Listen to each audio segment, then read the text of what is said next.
Bagaimana hukumnya bila seorang laki-laki menikahi Nasrani?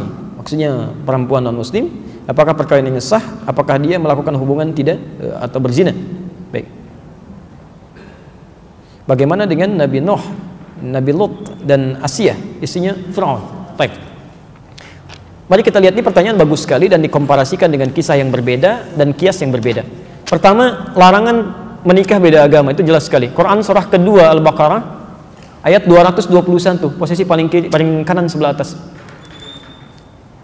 Quran surah kedua Al-Baqarah ayat 221. Oke, wala tankihul musyrikati hatta yu'min wala amatun mu'minatun khairum min musyrikati walau a'jabatkum.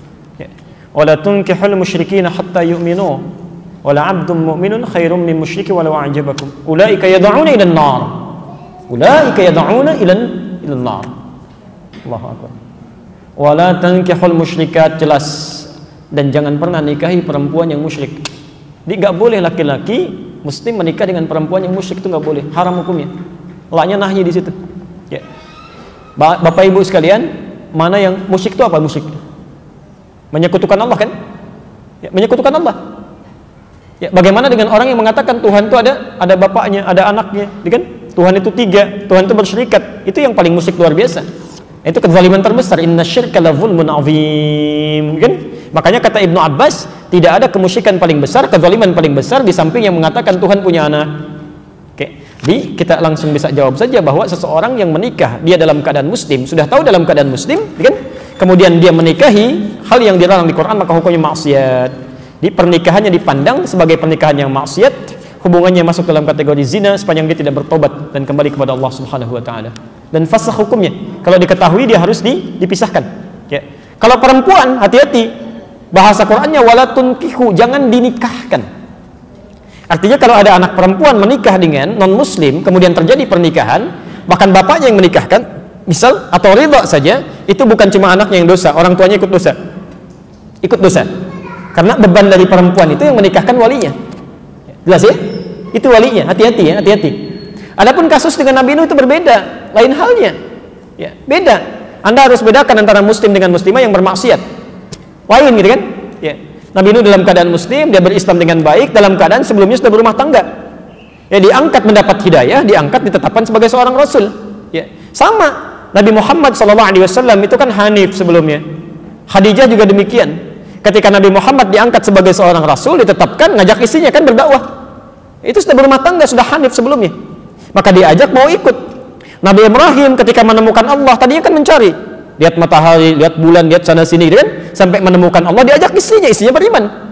Nabi Nuh juga dalam keadaan demikian, mendapatkan risalah, beriman, diajak istrinya. Ya? Ketika tidak mau dia beriman, bahkan anaknya tidak mau, Quran turun mengatakan innahu laysa min ahlik, dia bukan keluargamu. Selesai. Pisah di situ.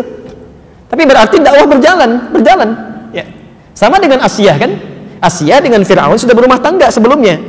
Ya, ketika Musa diutus didakwahi, Asiyahnya beriman, Fir'aunnya tidak. Ya kan? Cuma dia menyembunyikan imannya untuk berdakwah kan? Dia ajak dan sebagainya. Ya, itu poinnya. Itu poinnya. Tapi kalau misalnya seseorang sudah beriman sebelumnya, sudah muslim, ya, dan dalam keadaan belum menikah, tidak boleh menikah dengan pasangan yang bukan muslim atau tidak seiman. Dosa hukumnya. Dan bahkan, maaf, bahasa Qur'annya ulaika yad'una ilan nar, nanti banyak madaratnya yang mengajak pada neraka. Hubungannya sudah salah, pandangannya sudah keliru, semuanya zina aja. Ya, haram gitu kan? Dan sebagainya. Dan segala perangkat kehidupannya akan kacau, nggak akan enak tuh. Nggak akan enak, ya. Tidak ada kemunafikan terbesar kecuali di satu tempat, mohon maaf ya, satu tempat ibadah pada Tuhan yang berbeda, tapi sama-sama saling mengingkari. Ya kan? Kita toleransi aja, nggak apa-apa, kamu ibadah di sini, saya di sini, kamu kamar sini, saya kamar sini. Tapi ketika berdoa di sini mengingkari, ya, yang itu nggak benar, ini yang benar. Dia mengatakan itu nggak benar, ini yang benar. Nggak akan maslahat kehidupannya. Ya. Makanya kata Buya Hamka dulu, sesungguhnya orang-orang, maaf, yang terjebak dengan kemunafikan tingkat tinggi, yaitu orang yang hadir pada ibadah agama umat lain. Itu hipokrit paling tinggi kata beliau. Karena dia datang pada satu acara, hatinya mengingkari. Kok bisa hati orang mengingkari datang pada satu tempat yang ada? Ya. Anda diundang ke satu tempat, tapi Anda nggak suka dengan acaranya, segalanya Anda ingkari itu, tapi Anda hadir di situ, kan aneh itu. Ya. Itu paling aneh.